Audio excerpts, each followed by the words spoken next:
It's Energumene opening up a clear advantage in the closing stages. A breath of fresh air over fences is going to stay at the helm of the 2 mile novices. Energumene by. Boylesports has it all. Money back meetings every day. UK and Irish racing live streaming. Extra places and money back all losers offers. And a bet 10 get 40 welcome offer. Boylesports, this is betting. So, hello and welcome back to episode number 50, would you believe it, for the season, Mr. Groome, of the Champ.ie podcast. I have my Mr. Groome mug beside me. I also have the Boylesports chalice with some winners to give away. Of course, it was a good first day at the Punchestown Festival, Mr. Groome, and fair and illy, how impressive. When the money came, you just knew the gamble was on. Yeah, very much so.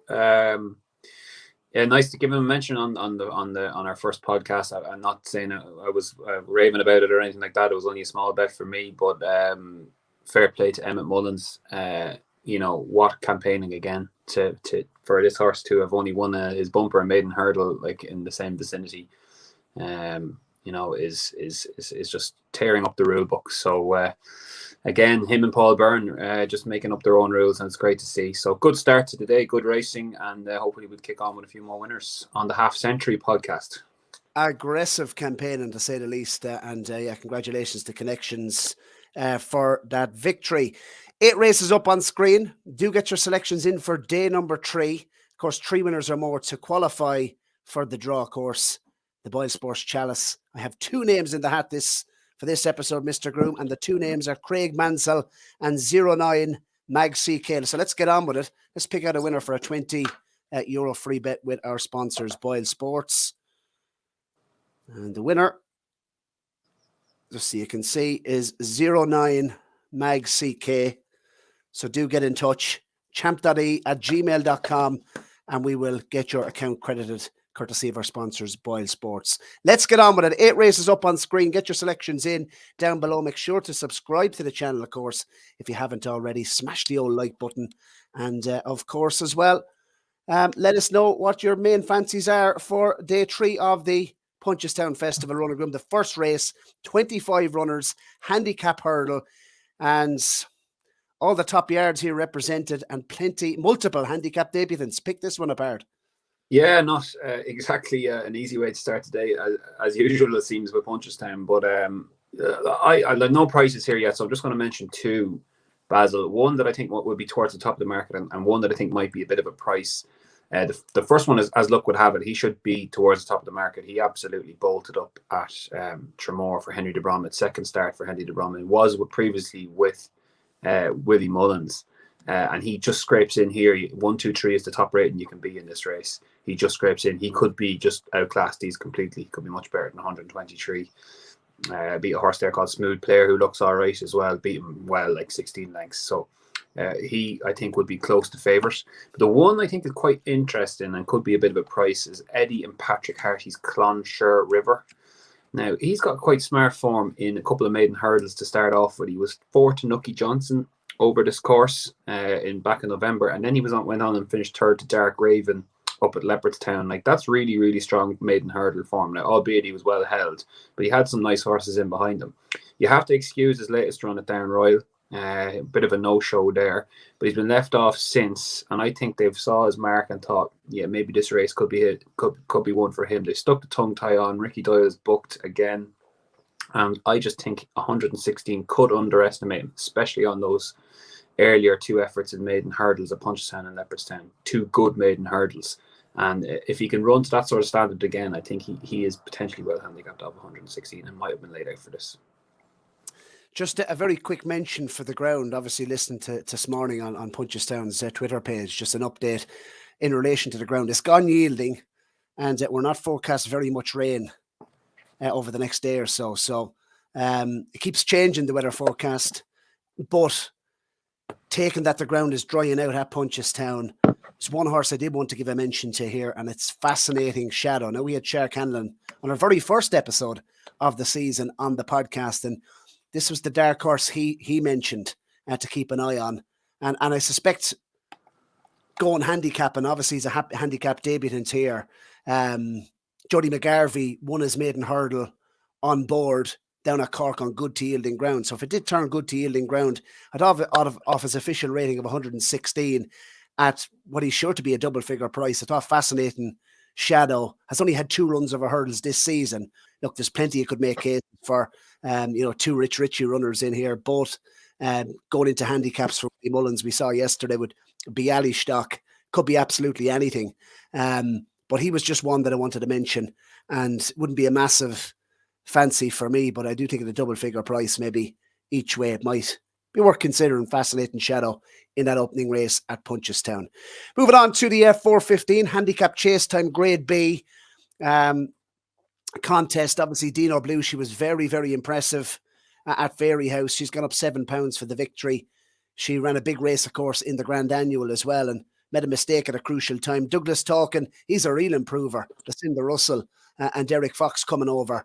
And I suppose looking at official ratings, he's £4 well in if you take his, his British mark, literally. So plenty in here with chances once again. 14 runners, probably going to be an extra place with our sponsors, Boylesports. Anything kind of stick out in this, Ronan? Do you expect Dino Blue? Of course, won last season by a mere Magic Days. Yeah, very much so. You say she was impressive. I'm not sure. I'm not sure she would have beaten Whiskey Wealth if he stayed up at the last. He put up a huge show from the front. Terence O'Brien, I was actually had been speaking to Terence on the phone to get a quick quote on Magnar Glory, who'd been running in the Ribo handicap hurdle that day, or it was the previous day. I think Whiskey Wealth ran on the Sunday. And just towards the end of the conversation, he was saying, I have a chance tomorrow for Whiskey Wealth's race. I really think this horse will go well. And I said, fair play. And the horse did go well. I thought he had measure of her going to the last. And the thing with him, you could see that fall coming. He was just screwing off to his right at each fence. And it was that type of fall that he came down at the last. So all being well, I think he can potentially reverse the form with Dino Blue.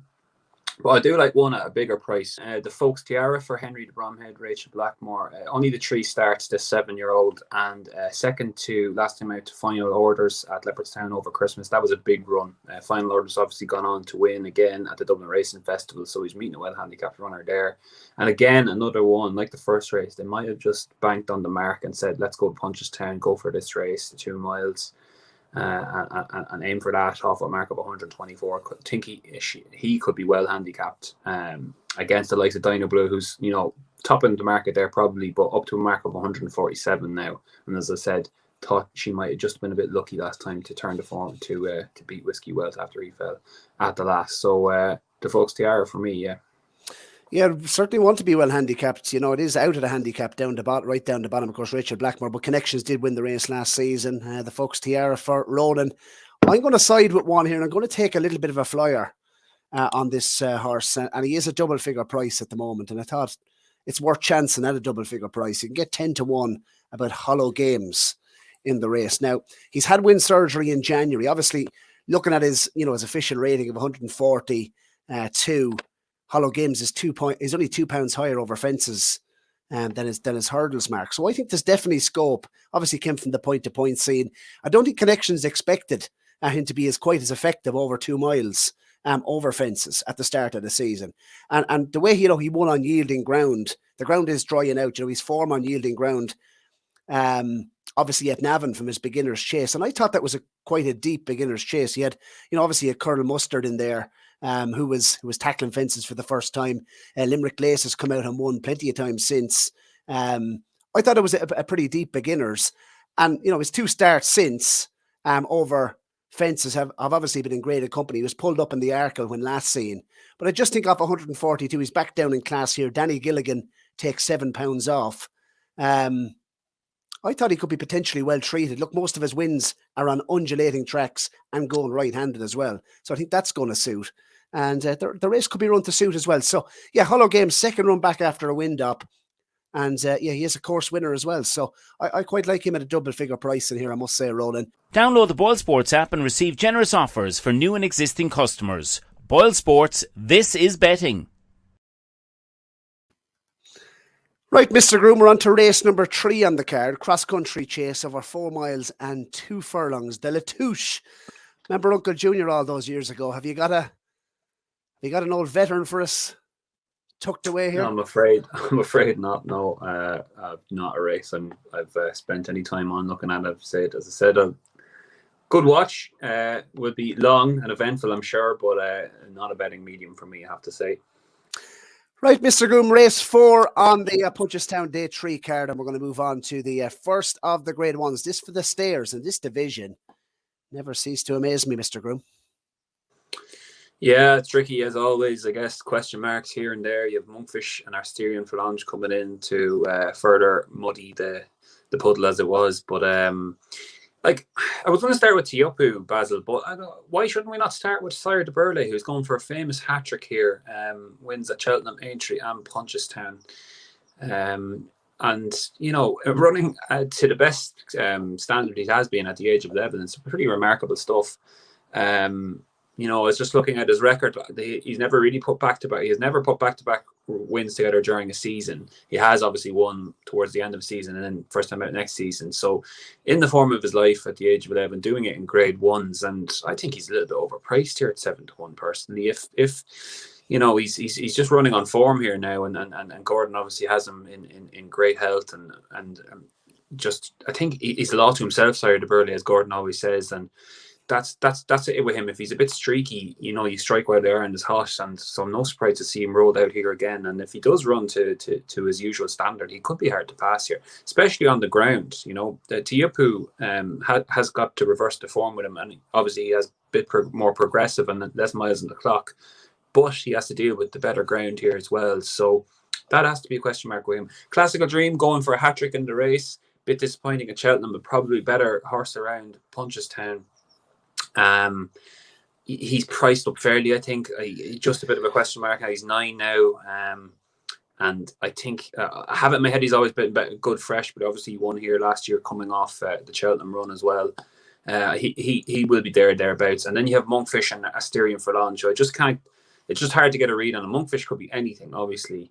But that race at Ferryhouse, where the two of them were first and second, that was criminally underrun or very slowly paced. So I can't really make heads or tails of the standard of form. And he's obviously a big candidate to bounce coming off, you know, having had a huge layoff. So I think Sire de Burley is a bit overpriced here, Basil. What do you reckon? Yeah, I suppose looking at the race as a whole, I mean, 9 runners, you could easily make a case for, you know, five of the 9 anyway. So I do think it's open. I think, you know, Teahupoo, I think there's reasons to take him on. You mentioned the ground, you know, how will he handle Punchestown as a track? Classical Dream loves Punchestown, going for the hat-trick, as you mentioned. But he just ran below form last time, and that would be a worry for me. I mean, he came into Cheltenham a fresh horse.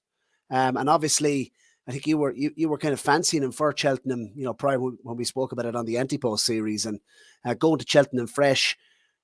Okay, he did have a setback, wasn't that reported around Christmas time? So it'll just be interesting to see.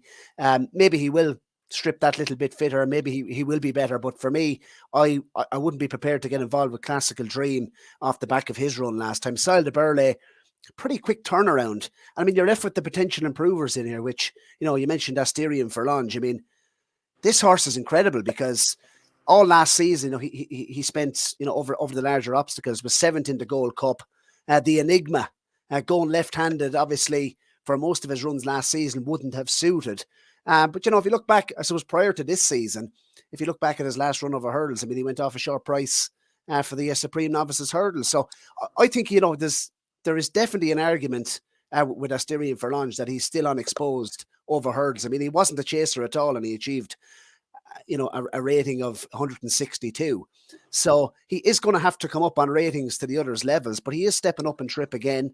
WillieMullins has won 3 of the last 4. Patrick won this race, of course, aboard Classical Dream. So, you know, he has won the race in the past on board a Mullins runner. So I'm just looking at Asterion Falange, and I just think at 7-1, I'm happy to take on the front 3 in the market. Ashdale Bob was a horse, you know, if the ground turned up soft, he did run well in this race last year at Punchestown. But for me, he's looking exposed now. So Asterion Falange at 7-1. The last time I put Asterion Falange up on this podcast, I got all sorts of stick, but that was over fences. I think he's unexposed over hurdles still, moving up in trip. Download the Boylesports app and receive generous offers for new and existing customers. Boylesports, this is betting. Yeah, so Mr. Groome, moving on to one of the second big handicaps on the card. We're moving on to the 6 o'clock, and Parmenion in here. Of course, we were talking him up for a Supreme Novices herd at the start of the season. He looks a weak favourite to me anyway, stepping up in trip. 7-1 the field here. Parmenion for WillieMullins. Danny Mullins on board. Anything stick out here? It's wide open once again, but anything stick out in the 6 o'clock? Yeah, big field. So widely competitive. 7-1 the field. I think it'll end up something like that. I did like the Burns' horse here, Grozny. I thought he was interesting coming off the second to Percival Legalois at the Dublin Racing Festival. Missed Cheltenham. Was going to go for the Martin Pipe. So comes here instead, back up to the 3 miles, unexposed at the trip. Been pretty progressive all season.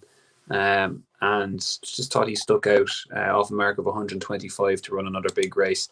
Did have an out swipe at one here as well at a big old price. That's James Motherway's Rebel Ivy. She's just really interesting mare. This she beat Heaven Help Us by 10 lengths earlier in the season. I was just very taken by that. Like she had no right to be beating a mare of that quality off her rating at the time. And sometimes you're looking at that and you're thinking, God, was that a bit of a flash in the pan, or was it just like a start of the season thing? But she's kind of held her form since in decent handicap herds. She was third to HMS Seahorse at Navan, fell in a grade 3 behind Queeds Brook, but again ran well behind Liza at Cork in what was a good handicap hurdle over 2 miles 3. Coming up to the 3 miles, I think she's pretty interesting now, off a mark of 131, and she's a 33-1 shot here. You probably get a lot bigger on the exchange or something on the day.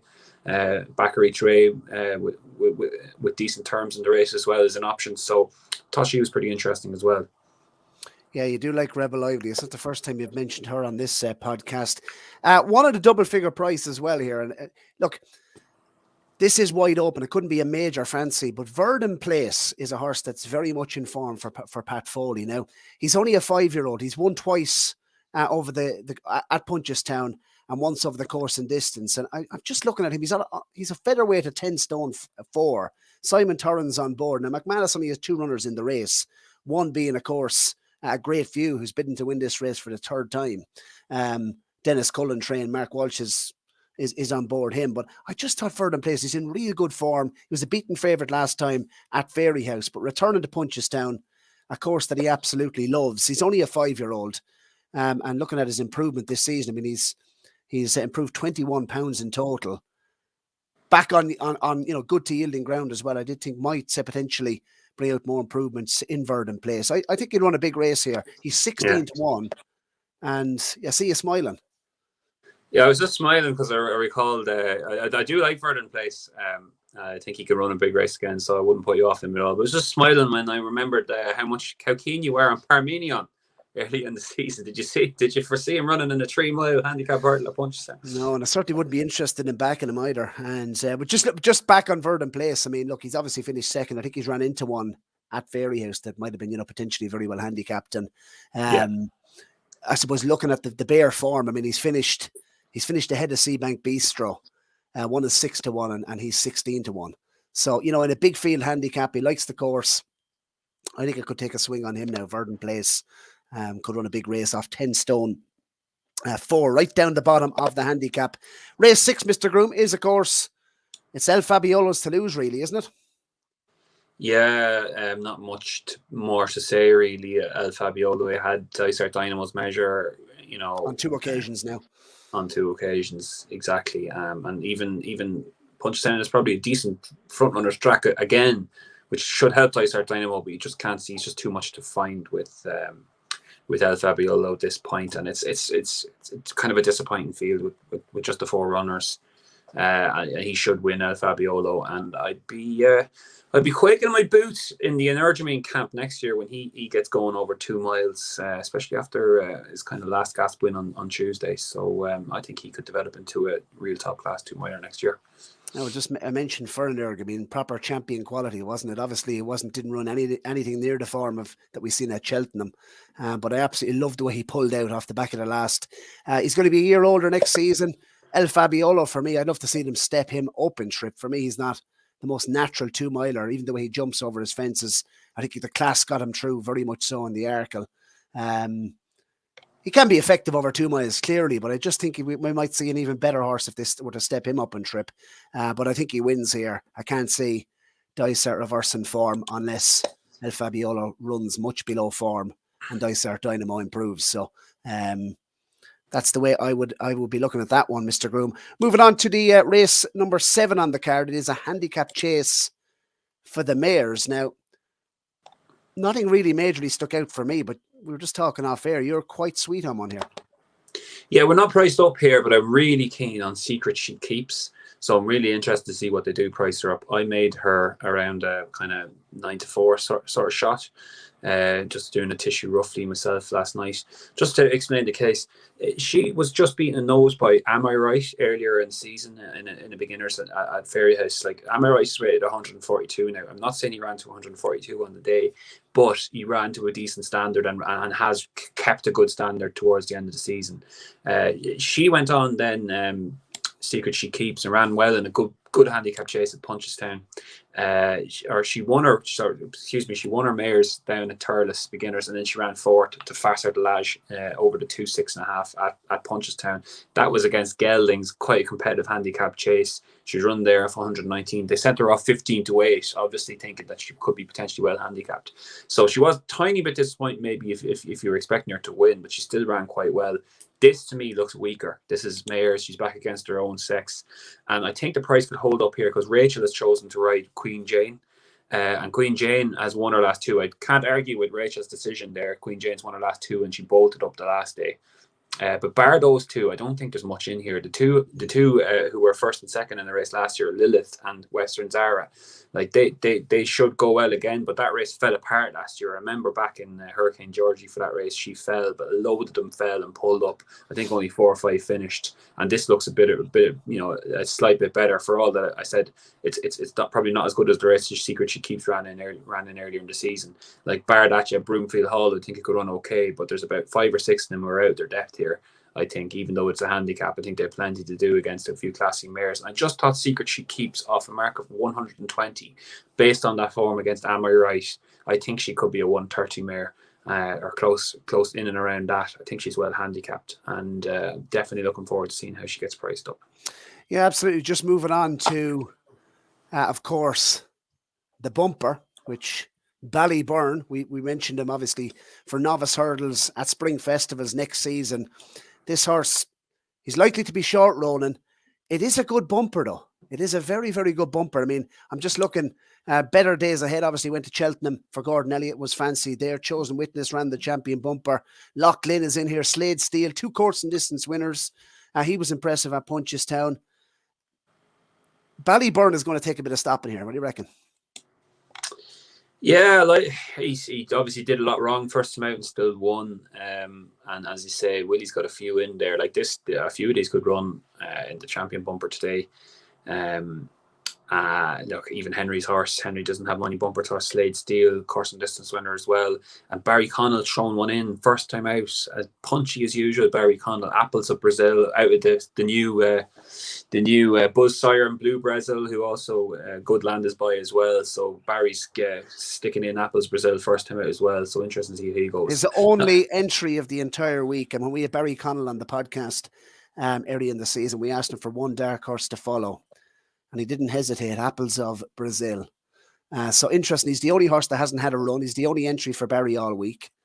Ballyburn, obviously, is a fair animal now. And as you mentioned, done a lot wrong. And I couldn't believe he won the race, actually, in truth.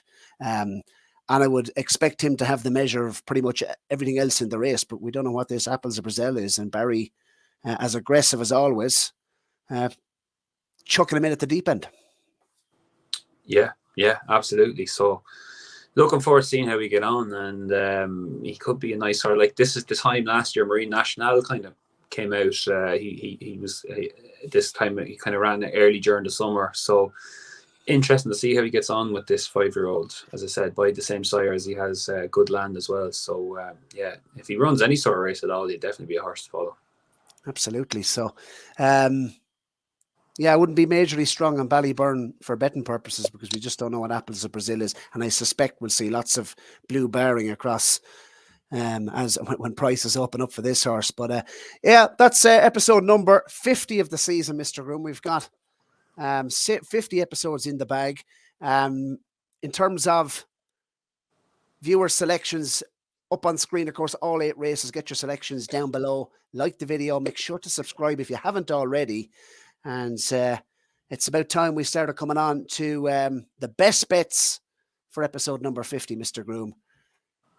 What have you gone with?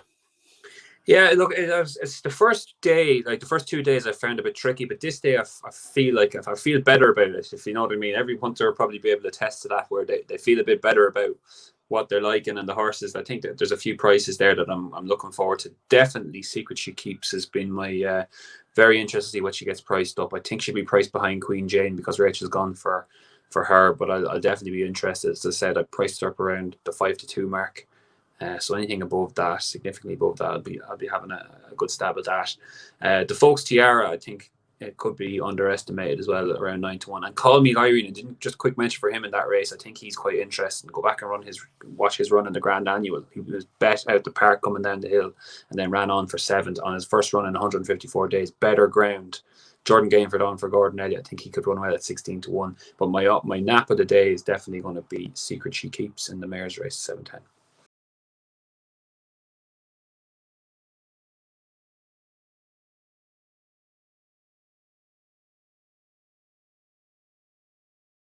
Inside the final 150 yards, this is a special mare, and it's a Hattons full of grace.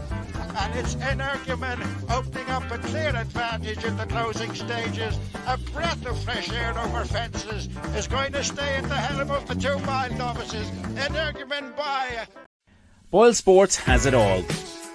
Money back meetings every day. UK and Irish racing live streaming.